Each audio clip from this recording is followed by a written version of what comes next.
പാലക്കാട് മണ്ഡലത്തിൽ ഇനി എന്തു സംഭവിക്കും? നിയമം അനുസരിച്ചാണെങ്കിൽ ഒരു ഉപതിരഞ്ഞെടുപ്പിനുള്ള സാധ്യതയൊന്നുമില്ല.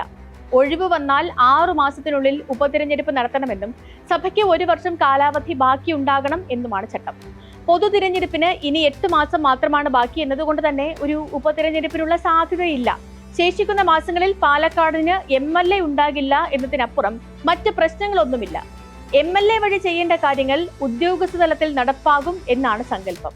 ജനപ്രതിനിധി ഇല്ലാതായാൽ നഷ്ടം ആ പാർട്ടിക്കാണ്. ബദൽ സംവിധാനം ഒരുക്കിയില്ലെങ്കിൽ ജനങ്ങൾ എതിരാകും. പാലക്കാട് പോലെ അതിശക്തമായ ത്രികോണ മത്സരം നടക്കുന്ന മണ്ഡലത്തിൽ ഫലത്തെ എങ്ങനെയും സ്വാധീനിക്കാം. പൊതു തിരഞ്ഞെടുപ്പിൽ കോൺഗ്രസ് തോൽക്കുന്ന സ്ഥിതിയുണ്ടായാൽ അതിന് പൂർണ്ണ ഉത്തരവാദി പ്രതിപക്ഷ നേതാവ് VD സതീശനായിരിക്കും.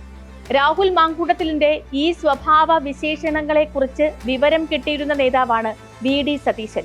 അനഭലഷണീയമായ സന്ദേശങ്ങൾ അയക്കുന്നുവെന്ന് ആദ്യം പരസ്യമായി വെളിപ്പെടുത്തിയയാൾ തന്നെ പ്രതിപക്ഷ നേതാവിനെ അറിയിച്ചതുമാണ്. അത് അറിഞ്ഞിരുന്നുവെന്ന് പ്രതിപക്ഷ നേതാവും സമ്മതിച്ചിരുന്നു.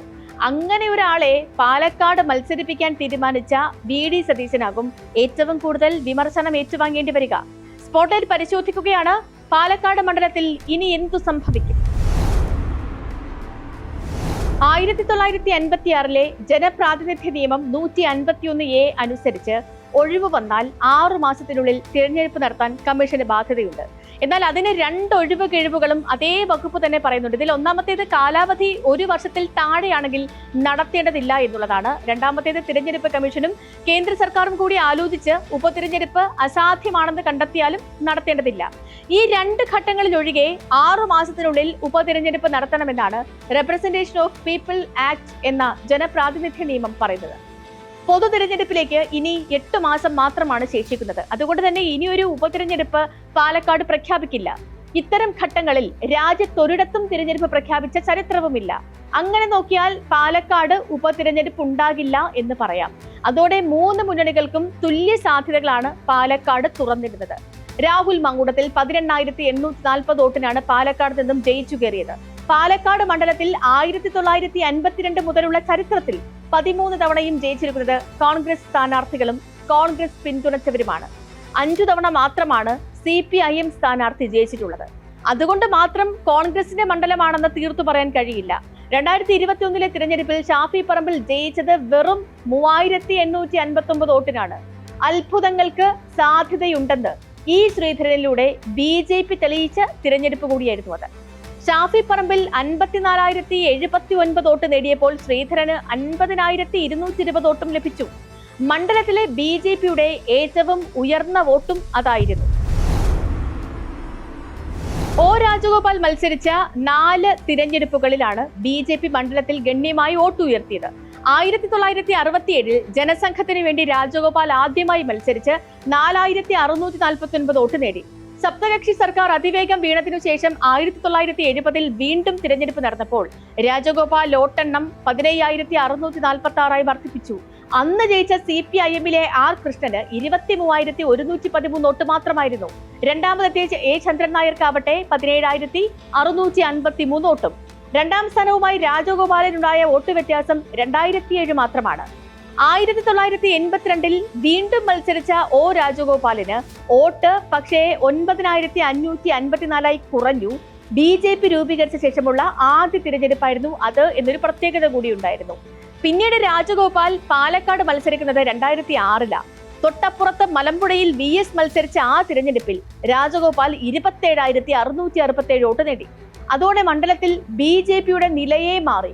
2011 C ഉദയഭാസ്കർ ആയിരുന്നു. വോട്ടെണ്ണം 22,317 കുറഞ്ഞു. എന്നാൽ 2016 മുതൽ 3 തിരഞ്ഞെടുപ്പിലും 2ാം സ്ഥാനത്ത് BJP ആണ്.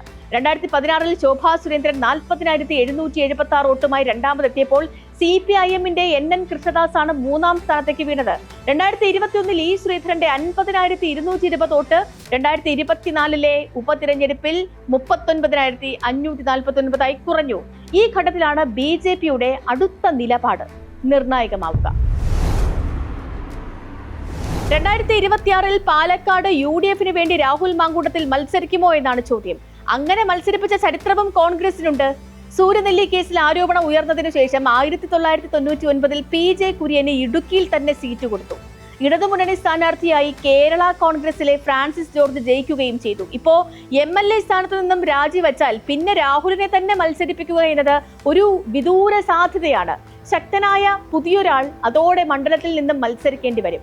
CPIM പുതിയൊരു സ്ഥാനാർത്ഥിക്കായി ശ്രമിക്കാൻ സാധ്യതയില്ല. ഉപതിരഞ്ഞെടുപ്പിൽ 3ാം സ്ഥാനത്തായെങ്കിലും പി സരിന് BJPയുമായുള്ള വോട്ട് വ്യത്യാസം 2256 മാത്രമാണ്. മാത്രവുമല്ല, അടുത്ത തിരഞ്ഞെടുപ്പ് ലക്ഷ്യമിട്ട് സരിൻ മണ്ഡലത്തിൽ സജീവവുമാണ്.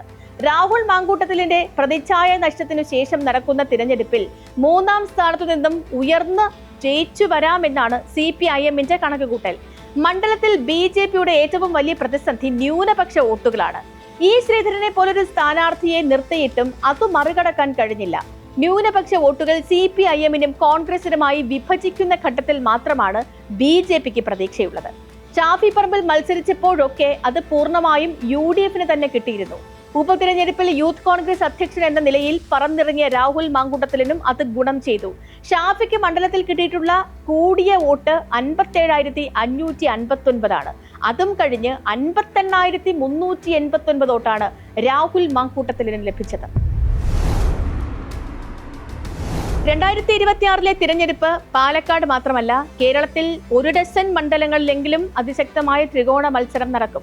നേമത്തും വട്ടിയൂർക്കാവിലും കഴക്കൂട്ടത്തും ആറ്റിങ്ങലും തുടങ്ങി മഞ്ചേശ്വരം വരെ ഉണ്ടാകും ആ പട്ടികയിൽ. 2021 അതേ സ്ഥിതി തന്നെ എന്ന് പറയാം.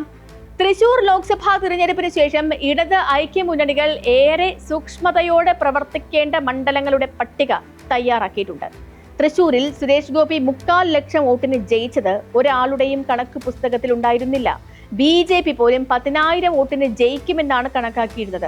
കഴിഞ്ഞ തിരഞ്ഞെടുപ്പിലെ വോട്ടുചേർക്കൽ വിവാദത്തിനു ശേഷം കരുതൽ വേണ്ട മണ്ഡലങ്ങളുടെ പട്ടികയിൽ 1ാം സ്ഥാനത്ത് പാലക്കാടുമുണ്ട്.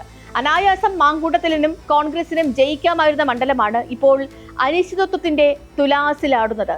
അതിന്റെ ഉത്തരവാദിത്തം രാഹുൽ മാങ്കൂട്ടത്തിലിനെ നേതാവായി വളർത്തിക്കൊണ്ടുവന്നവർക്കും തന്നെയാണ്.